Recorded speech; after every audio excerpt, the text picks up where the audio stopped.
करेंगे मैट्रिसेस के बारे में, ठीक है, जो 12th के लिए भी इम्पोर्टेंट है और बेसिक लेवल पे इंजीनियरिंग के लिए भी इम्पोर्टेंट है, ठीक है। तो सबसे पहले जानते हैं कि मैट्रिसेस क्या होती है। मैट्रिसेस होता है कि किसी भी एलिमेंट्स के अरेंजमेंट को बोलते हैं मैट्रिसेस, ठीक है, जिसको मैट्रिक्स भी बोलते हैं। और एलिमेंट्स को किससे डिनोट करते हैं, तो स्मॉल अल्फाबेट्स। ये ए की जगह आप कुछ भी लिख सकते हैं, बी सी डी कुछ भी, ठीक है। तो मैंने यहाँ पे ए लिखा है और इसे हम लोग रोज और कॉलम्स में अरेंज करते हैं और ये स्मॉल अल्फाबेट से डिनोट होता है और इसकी पूरी अरेंजमेंट को हम लोग क्या बोलते हैं, मैट्रिक्स बोलते हैं, ठीक। अब बात करेंगे कि इसको लिखते कैसे हैं। तो नॉर्मली हर बुक्स में या फिर ऐसे ए आई जे के फॉर्म में लिखा जाता है इसको, ठीक है, जिसमें कि आई है नंबर ऑफ रोज और जे है नंबर ऑफ कॉलम्स, ठीक है।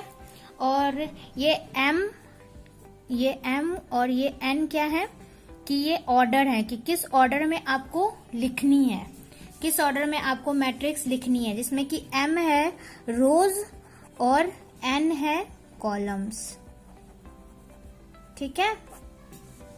तो इसमें ज्यादा कंफ्यूजन होता है कि ये एम और एन क्या है। और ये जो बीच में मैंने क्रॉस का साइन दिया है ये मल्टीप्लिकेशन नहीं है, इसको गलती ना करें आप लोग। बहुत लोग इसको मल्टीप्लिकेशन या फिर मल्टीप्लाई समझ लेते हैं, लेकिन ये क्रॉस है। क्रॉस मतलब ये दिखा रहे हैं कि रोज और कॉलम्स को कैसे लिख रहे हैं मैट्रिक्स फॉर्म में, तो इसे मल्टीप्लिकेशन ना पढ़ के क्रॉस पढ़ना होता है, ठीक है। तो जैसे एक एग्जाम्पल ले लेते हैं, ठीक है। एक एग्जाम्पल के थ्रू बात करें, अगर यहाँ पे हम एग्जाम्पल लेते हैं 2 1 3 और 4 5 6 की एक मैट्रिक्स है, ठीक है, m क्रॉस n। तो इसमें नंबर ऑफ रोज कितनी है और नंबर ऑफ कॉलम्स कितने हैं। तो नंबर ऑफ रोज इसमें कितनी है, 2, ठीक है, और नंबर ऑफ कॉलम्स कितने हैं, 3। ये इसे बोलते हैं कॉलम्स जो वर्टिकली होता है, और हॉरिजॉन्टली जो होता है उसे बोलते हैं रोज। तो रोज कितने हो गए और कॉलम्स कितने हो गए, 3, ठीक है। तो इसे कैसे लिखेंगे हम लोग, 2 1 3 4 5 6, 2 1 3 और 4 5 6। ये बेसिक्स है मैट्रिसेस की, इसलिए मैं ये सब बता रही हूँ, क्योंकि बेसिक्स क्लियर होने ज्यादा इंपॉर्टेंट है, इसलिए तभी आप आगे के क्वेश्चन सॉल्व कर सकते हैं। तो ये नंबर ऑफ रोज कितने हो गए, 2 इंटू कॉलम्स कितने हो गए, 3। तो ये 2 क्रॉस 3 इंटू बोल दिया था मैंने गलती से, ये 2 क्रॉस 3 की मैट्रिसेस है, ठीक है, 2 क्रॉस 3 की मैट्रिसेस है ये। अब बात करते हैं कि ऑर्डर ऑफ मैट्रिक्स क्या होता है। तो ऑर्डर ऑफ मैट्रिक्स मतलब इसे बोलते हैं एम, मैंने बताया था, एम को बोलते हैं रोज, एन को बोलते हैं कॉलम और इस साइन को बोलते हैं क्रॉस। वैसे तो क्रॉस का मतलब नॉर्मली मैथमेटिक्स में मल्टीप्लाई होता है, लेकिन मैट्रिक्स में क्रॉस बोला जाता है, ना कि मल्टीप्लिकेशन होता है वो, ठीक है। और यहाँ पे एक क्वेश्चन है कि इसकी ऑर्डर क्या होगी, ये ऑर्डर किस ऑर्डर की मैट्रिक्स होगी। नॉर्मली जब पूछा जाता है क्वेश्चन में कि ऑर्डर, तो लोग क्या करते हैं, m क्रॉस n का मल्टीप्लाई करके लिख देते हैं कि नहीं, वो मल्टीप्लिकेशन, वो जब पूछा जाता है कि नंबर ऑफ एलिमेंट्स कितने हैं मैट्रिक्स के, तो आप बताओगे कि तब आप मल्टीप्लाई करके लिख सकते हो कि हाँ नंबर ऑफ एलिमेंट्स कितने हैं। लेकिन इसमें पूछा जा रहा है ऑर्डर कितना है, तो ये ऑर्डर कितने की हो जाएगी, कॉलम, रो है इसमें 2 और कॉलम है इसमें 3, तो ये हो जाएगा 2 क्रॉस 3 का मैट्रिक्स, ठीक है। अब आगे बढ़ते हैं, different types of matrix. Matrix कितने तरह के होते हैं, तो मैट्रिक्स के बहुत सारे फॉर्म है। पहला तो होता है रो मैट्रिक्स। रो मैट्रिक्स क्या होता है, रो मैट्रिक्स में सिर्फ रो होती है, कॉलम नहीं होता है। तो यहाँ पे देखिए, सॉरी, कॉलम होते हैं, रो एक ही होता है। तो रो एक ही है, इसलिए यहाँ मैंने यहाँ पे n मतलब 1 लिखा है, ठीक। और कॉलम बहुत सारे हैं, तो उस क्रॉस n, ठीक है। तो रो मैट्रिक्स में रो एक ही होगा लेकिन कॉलम बहुत सारे हो सकते हैं। और कॉलम मैट्रिक्स में इसका जस्ट अपोजिट होता है, matrix with only 1 column and plural rows, तो उसको क्या बोलेंगे, कॉलम मैट्रिक्स। करते हैं जीरो मैट्रिक्स और नल मैट्रिक्स की। ये भी एक तरह का मैट्रिक्स ही है। तो जीरो मैट्रिक्स से आपको नाम से ही पता चल रहा होगा कि जीरो मैट्रिक्स क्या होता है, जिसमें कि सारे एलिमेंट्स जीरो होते हैं। और नल मैट्रिक्स भी, जीरो मैट्रिक्स को ही नल मैट्रिक्स बोला जाता है। जब AIJ यानी कि जब सारे एलिमेंट्स जीरो हो जाएंगे उसको क्या बोलेंगे, जीरो मैट्रिक्स। और इसको आप आसान तरीके से ऐसे भी लिख सकते हैं। तो ये सिंबल को उल्टा ए नहीं पढ़ेंगे, इसको क्या पढ़ेंगे, फॉर ऑल। ठीक है। अब बात करते हैं हॉरिजॉन्टल मैट्रिक्स की। हॉरिजॉन्टल मैट्रिक्स क्या होता है? हॉरिजॉन्टल मैट्रिक्स वो होता है जो हॉरिजॉन्टल दिखता है, looks like horizontal, it has more column and has rows. और मतलब हॉरिजॉन्टल मैट्रिक्स क्या होता है, जिसमें कि हॉरिजॉन्टल मैट्रिक्स क्या होता है जिसमें कॉलम बहुत सारे होते हैं लेकिन रोज क्या कितने होते हैं, कम, एक ही होते हैं, कम होते हैं। उसको क्या बोलते हैं, हॉरिजॉन्टल मैट्रिक्स। और वर्टिकल मैट्रिक्स अपोजिट होता है हॉरिजॉन्टल मैट्रिक्स का। तो उसको आप एक तरह से ये भी बोल सकते हैं कि हॉरिजॉन्टल मैट्रिक्स जो होता है वो रो मैट्रिक्स या फिर इसके क्या बोलते हैं, कॉलम मैट्रिक्स के मतलब सेम है, एज सिमिलर है दोनों एक दूसरे के, ऐसा आप बोल सकते हो। ठीक है।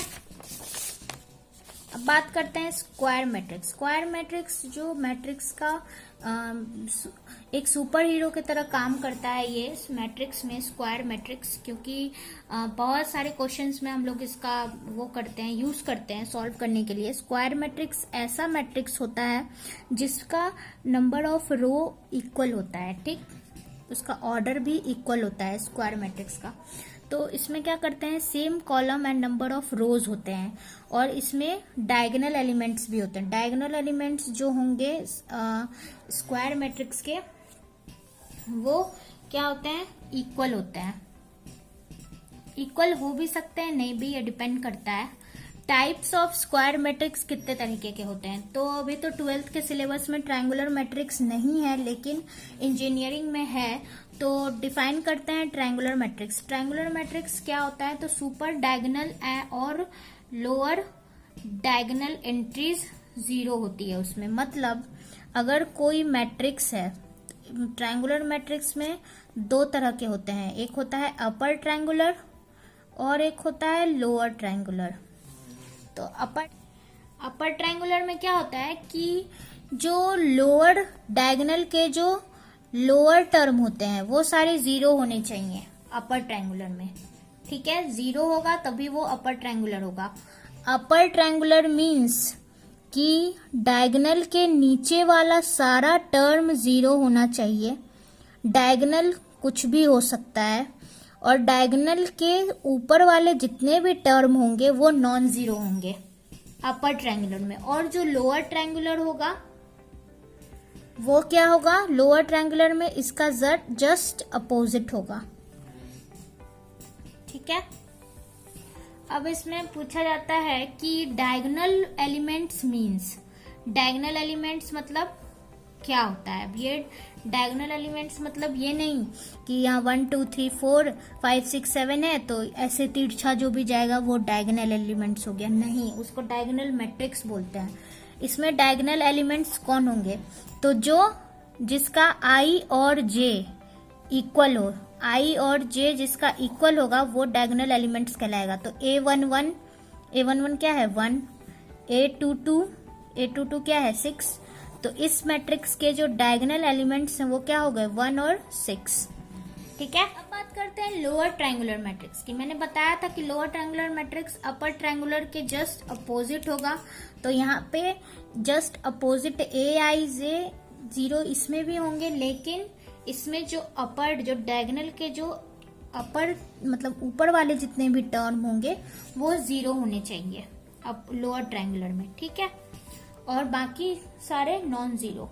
डायगोनल मैट्रिक्स क्या होता है, डायगोनल मैट्रिक्स होता है कि जो ये डायगोनल मैट्रिक्स होता है कि matrix with all non diagonal entries are zero और non diagonal entries means diagonal को छोड़ के जितने भी टर्म होंगे मैट्रिक्स में वो सारे जीरो होने चाहिए, तभी वो क्या होंगे, डायगोनल मैट्रिक्स होंगे।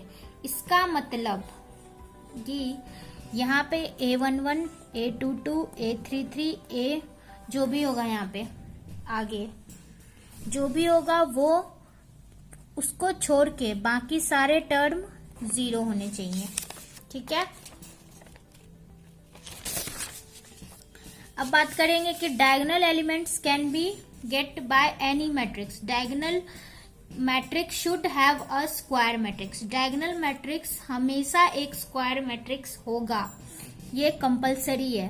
डायगोनल मैट्रिक्स हमेशा एक स्क्वायर मैट्रिक्स होगा, लेकिन स्क्वायर मैट्रिक्स में क्या होता है मैं आपको बाद में बताऊंगी। डायगोनल मैट्रिक्स के जो भी जितने भी एलिमेंट्स होंगे, डायगोनल एलिमेंट्स, वो कुछ भी हो सकते हैं, जरूरी नहीं है कि वो 1 ही हो, वो कुछ भी हो सकते हैं डायगोनल मैट्रिक्स के। ठीक है, बात करेंगे कि आइडेंटिटी मैट्रिक्स क्या होती है। ये सारी चीज इसलिए बता रही हूँ ताकि क्वेश्चन सॉल्व करने के टाइम पे कुछ प्रॉब्लम ना आए। तो आइडेंटिटी मैट्रिक्स क्या होता है? आइडेंटिटी मैट्रिक्स वो मैट्रिक्स होता है जिसमें हम कुछ भी ऐड करें तो उसका जो सॉल्यूशन आए ओरिजिनल मैट्रिक्स में वो सेम रहे। आइडेंटिटी मैट्रिक्स में का मतलब ये होता है मैट्रिक्स जिसमें हम कुछ भी ऐड करें तो सेम मैट्रिक्स आना चाहिए, उसको बोलते हैं आइडेंटिटी मैट्रिक्स। तो ये मैंने बुक की तरह लंबा चौड़ा लिखा नहीं है, मैंने सिंपली टेबल बना के समझाया है ताकि आप लोगों को अच्छे से समझ में आए। तो पहला ऑपरेशन हम लोग लेते हैं मैट्रिक्स में, जो अलजेब्रा ऑफ मैट्रिक्स कहलाता है, उसमें सबसे पहले लेते हैं एडिशन। तो एडिशन कैसे करते हैं किसी भी मैट्रिक्स का? तो इनपुट में अगर हम डालते हैं AM cross N plus BM cross N, means कोई भी A मैट्रिक्स है जैसे 1 2 3 4, उसको हम लोग ऐड किए किसी भी B मैट्रिक्स के, जैसे 0 2 3 0, इससे ऐड किए। ठीक है, तो ये इस वाले ऑपरेशन को क्या बोलते हैं? एडिशन। ठीक है, ये क्या कहलाएगी? एडिशन कहलाएगा। तो सबसे पहले ले रहे हैं एडिशन ऑपरेशन, जिसमें कि इनपुट ये डाला गया है और आउटपुट क्या आएगा? जो भी कोरोस्पॉन्डिंग उसको ऐड करने पे आएगा। जैसे कोरोस्पॉन्डिंग मतलब यहाँ ये हुआ कि जैसे कोई 2 मैट्रिक्स है 1 2 3 4 5 6 7 8, तो कोरोस्पॉन्डिंगली आपको इसको ऐड करना होगा। जैसे कि कोरोस्पॉन्डिंग जैसे 1 प्लस 5, 2 प्लस 6, 3 प्लस 7, 4 प्लस 8, ये है इसका कोरोस्पॉन्डिंग एलिमेंट। एडिशन में इसके कोरोस्पॉन्डिंग एलिमेंट्स जो होते हैं वो ऐड होती है। ठीक है, अब इसके कुछ प्रॉपर्टीज हैं कि कैसे आप एडिंग करोगे। तो कम्यूटेटिव प्रॉपर्टी, कम्यूटेटिव और एसोसिएटिव, ये सब आप पहले भी पढ़े होंगे 12 से पहले। इसमें क्या होता है? A प्लस बी को हम B प्लस ए भी लिख सकते हैं, A प्लस बी प्लस सी को हम A प्लस बी प्लस सी भी लिख सकते हैं। आइडेंटिटी मैट्रिक्स मैंने अभी बताया था कि किसी भी मैट्रिक्स में हम कुछ भी ऐड करेंगे तो मैट्रिक्स सेम आना चाहिए। तो अगर हम किसी भी मैट्रिक्स में 0 मैट्रिक्स ऐड करते हैं या नल मैट्रिक्स ऐड करते हैं तो उसका जो आंसर आएगा वो सेम आएगा। ठीक है, इनवर्स एडिटिव क्या होता है? इनवर्स एडिटिव होता है कि कोई मैट्रिक्स है उसमें हम क्या ऐसा ऐड करेंगे कि उसका सॉल्यूशन जो है वो 0 आएगा। तो अगर कोई पॉजिटिव मैट्रिक्स गिवन है आपको और उसमें आपको माइनस करना है किसी निगेटिव मैट्रिक्स को, तो उसका आंसर 0 आएगा। जैसे AM क्रॉस N कोई मैट्रिक्स है, उसमें हम किसी निगेटिव मैट्रिक्स को ऐड करते हैं तो उसका आंसर क्या आ गया? 0 M क्रॉस N, यानी नल मैट्रिक्स आ गया। एग्जाम्पल मैंने आपको पहले ही समझा चुका है। आ रहा हो तो लाइक कर देना, कमेंट कर देना, शेयर कर देना अपने फ्रेंड्स को और सब्सक्राइब करना ना भूलें। अब आते हैं दूसरे ऑपरेशन पे जो है डिफरेंस, यानी कि किसी भी मैट्रिक्स का हम लोग माइनस कैसे करते हैं किसी भी मैट्रिक्स को। तो ये जैसे कि एडिशन हम लोगों ने पढ़ा, उसी तरह सब्ट्रैक्शन भी होगा। जैसे कि कोई 2 मैट्रिक्स है, ये रहा, जैसे कि कोई 2 मैट्रिक्स है और उसके कोरोस्पॉन्डिंग टर्म को आपको माइनस करना है, जैसे एडिशन में बताया था, उसी तरह सेम उसका सब्ट्रैक्शन है। प्रॉपर्टी सेम है इसलिए मैंने लिखा नहीं। अब बात करते हैं स्केलर मल्टीप्लिकेशन की। ये भी एक प्रॉपर्टी है मैट्रिसेस की जो सबसे ज्यादा इम्पोर्टेंट है।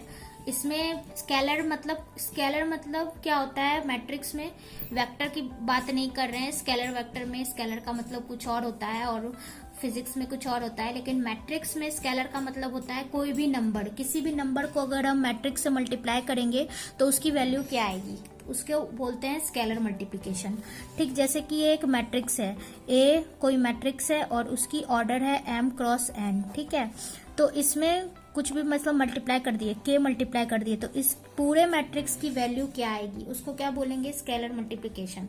तो आउटपुट में जैसे अगर मैंने यहाँ पे k मल्टीप्लाई कर दिया इस मैट्रिक्स से, तो इसकी आउटपुट क्या आ जाएगी, k a m cross n। ठीक है, और इसकी प्रॉपर्टीज, जैसे इसको मल्टीप्लाई करते हैं नॉर्मली, जैसे किसी चीज को हम मल्टीप्लाई करते हैं, अगर a प्लस बी कोई मैट्रिक्स है और उसमें मैंने k मल्टीप्लाई किया, तो ये क्या हो जाएगा, k इंटू ए के ए प्लस k इंटू बी के बी। ठीक है, तो इसका एग्जाम्पल अगर हम लेते हैं, जैसे कि 2 और एक मैट्रिक्स है 1 2 3 4, तो ये कैसे, इसका सॉल्यूशन कैसे करेंगे, तो 2 से मल्टीप्लाई करेंगे पहले किसको, 1 को, फिर 2 से मल्टीप्लाई करेंगे 2 को, फिर 2 को मल्टीप्लाई करेंगे 3 से, फिर 2 को मल्टीप्लाई करेंगे 4 से। तो ये क्या हो जाएगा, इसका सॉल्यूशन। ठीक है, तो आप इस तरह से स्केलर मल्टीप्लिकेशन करने के लिए पूछे जाते हैं क्वेश्चन एग्जाम्स में, तो आप इस तरह से सॉल्व कर सकते हैं। मैट्रिक्स मल्टीप्लिकेशन की, तो मैट्रिक्स मल्टीप्लिकेशन भी एक ऑपरेशन है कि दो मैट्रिक्स को आप कैसे मल्टीप्लाई करेंगे। ठीक है, तो ये कोई ए मैट्रिक्स है और ये कोई बी मैट्रिक्स है, तो ये दोनों को मल्टीप्लाई आप कैसे करोगे, ये इसमें मैट्रिक्स मल्टीप्लिकेशन में बताया जाएगा। नॉन कम्यूटेटिव इसमें प्रॉपर्टी आप नहीं लगा सकते हैं, एसोसिएटिव आप लगा सकते हो, लेकिन नॉन कम्यूटेटिव इसमें नहीं लगेगा। ठीक है, डिस्ट्रीब्यूटिव तो लगता ही है मल्टीप्लिकेशन में। और आइडेंटिटी मैट्रिक्स क्या होता है, जैसे कि आइडेंटिटी मैट्रिक्स मतलब मैंने बताया था आपको कि कोई भी ऐसा मैट्रिक्स में आप किसी भी टर्म को मल्टीप्लाई करो तो सेम मैट्रिक्स आना चाहिए। ठीक है, तो अगर मैंने बोला I3 एक आइडेंटिटी मैट्रिक्स है, तो I3 की मतलब क्या होती है, I3 का मतलब कि वो मैट्रिक्स 3 क्रॉस 3 के टर्म में है, मतलब 3 क्रॉस 3 क्या हो गया, मतलब इसका रेशियो है 3 कॉलम और 3 रो और 3 कॉलम के रेशियो में है, तो उसको क्या बोल दिया गया है, I3, मतलब आइडेंटिटी 3। आइडेंटिटी मैट्रिक्स को आप इस तरफ से भी लिख सकते हो, तो ये 3 क्रॉस 3 के रेशियो में है, तो इसको क्या बोलेंगे, I3। अगर I2 है कहीं या I2 कोई बोल रहा है, तो इसका मतलब है ये है 1 0 0 1। ठीक है, तो ये हो गया। आप एक एग्जाम्पल से समझते हैं कि मल्टीप्लिकेशन कैसे किया जाता है। और एक बात, अगर कोई matrix A M cross N में दिया है और B R क्रॉस S में दिया है, तो ये वाला टर्म और ये वाला टर्म सेम होना चाहिए, तभी आप किसी भी मैट्रिक्स को मल्टीप्लाई कर सकते हैं, नहीं तो नहीं कर सकते हैं। जिस तरह से इस एग्जाम्पल में 1 2 3 4 और 3 0 4 2 1 5, इसका रेशियो है 2 क्रॉस 2 का और इसका रेशियो है 3 क्रॉस 2 का, तो ये दोनों सेम नहीं है, तो आप इस दोनों मैट्रिक्स का मल्टीप्लिकेशन नहीं कर सकते हैं, ये पॉसिबल नहीं है। ठीक, अब एक क्वेश्चन है कि ये मैट्रिक्स कैसे मल्टीप्लाई होगा, ये दोनों मैट्रिक्स, और आप ये होमवर्क करके आइएगा कि ये मैट्रिक्स कैसे मल्टीप्लाई होगा। और ये रहा एक क्वेश्चन की इक्वालिटी ऑफ मैट्रिक्स, मतलब ये क्वेश्चन सॉल्व करने से पहले ये क्वेश्चन ट्राई करना कि इक्वालिटी ऑफ मैट्रिक्स में x प्लस वाई की वैल्यू निकालनी है, तो ये क्वेश्चन कैसे बनेगा इक्वालिटी ऑफ मैट्रिक्स के थ्रू। इक्वालिटी ऑफ मैट्रिक्स बहुत इजी प्रोसेस है, तो आप एक बार ट्राई करना, जो लीनियर इक्वेशन पढ़े होंगे उनसे शायद बन जाए। तो और एक और बात, यहाँ डिटर्मिनेंट में और मैट्रिक्स में बहुत डिफरेंस है। डिटर्मिनेंट होता है जब ये ब्रैकेट ओपन हो, यहाँ 2 3 4 5 लिखा हो। ठीक है, तो डिटर्मिनेंट में पहले अंदर वाला टर्म मल्टीप्लिकेशन होता है, सब्ट्रैक्ट होता है, उसके बाद हम बाहर वाले से मल्टीप्लाई करते हैं। लेकिन मैट्रिक्स में क्या होता है कि ऐसा कुछ भी नहीं होता है, सब्ट्रैक्शन नहीं होता है, इसमें डायरेक्ट आप मल्टीप्लाई करो इसके कॉरस्पॉन्डिंग टर्म से। ठीक है, ये मैट्रिक्स बिल्कुल डिफरेंट है डिटर्मिनेंट से, तो कंफ्यूज ना हो। ठीक है, तो आज का वीडियो यहीं तक था। आपको अच्छा लगा हो तो लाइक शेयर सब्सक्राइब कर देना। नेक्स्ट वीडियो में मिलते हैं। Thank you, bye.